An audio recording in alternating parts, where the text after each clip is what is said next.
Hi అండి, welcome back to our channel. ఈరోజు recipe వచ్చేసి ముస్లిం వెడ్డింగ్ స్టైల్లో డబల్ కా మిఠాని ఎలా ప్రిపేర్ చేయాలో చూద్దాం.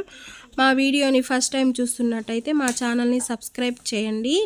బ్రెడ్ని 2 ప్యాకెట్ల బ్రెడ్ని తీసుకుంటున్నాను నేను. ఇక్కడ మిల్క్ బ్రెడ్డే వాడాలండి. సైడ్కి ఉన్న బ్రౌన్ పార్ట్ మొత్తం తీసేసి ఇలా వైట్గా ఉన్న బ్రెడ్ని ఇలా ముక్కలు చేసుకొని ఒక ప్లేట్లో ఉంచుకుందాము.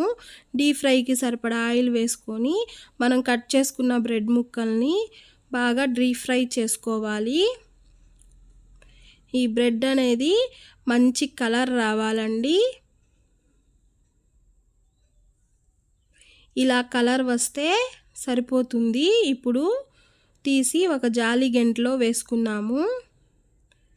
ఈ బ్రెడ్ అనేది ఆయిల్ పీల్చుకుంటుంది కదా, ఇలా ఒక గెంటితో ప్రెస్ చేస్తే ఏమన్నా ఆయిల్ ఉంటే మొత్తం వచ్చేస్తుందండి.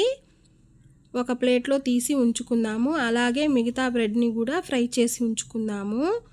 అదే ప్యాన్లో 1 టేబుల్ స్పూన్ నెయ్యిని వేసుకొని డ్రై ఫ్రూట్స్లను ఫ్రై చేసుకున్నాము. నేను ఇక్కడ జీడిపప్పు కిస్మిస్ని తీసుకున్నాను. మీరు కావాలంటే బాదం అయినా పుచ్చగింజల్ని కూడా వేసుకోవచ్చు.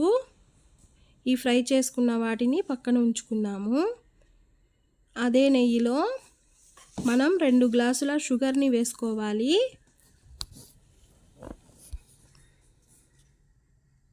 కొంచెం వాటర్ పోసుకొని షుగర్ని కరిగించుకోవాలి. షుగర్ కరిగిపోయింది కదా, ఇప్పుడు మనం పాలని వేసుకోవాలి.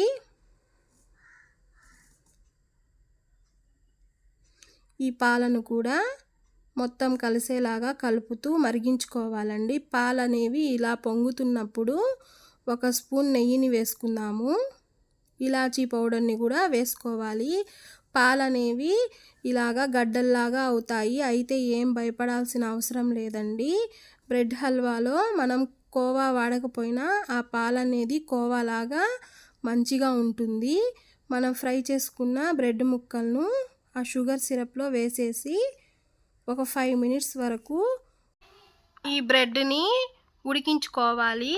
ఈ పాలల్లో ఈ బ్రెడ్ నాని మెత్తగా అవుతుంది. నేను కలర్ కోసం ఫుడ్ కలర్ని వేస్తున్నాను. మీరు నచ్చకుంటే స్లిప్ చేయొచ్చు.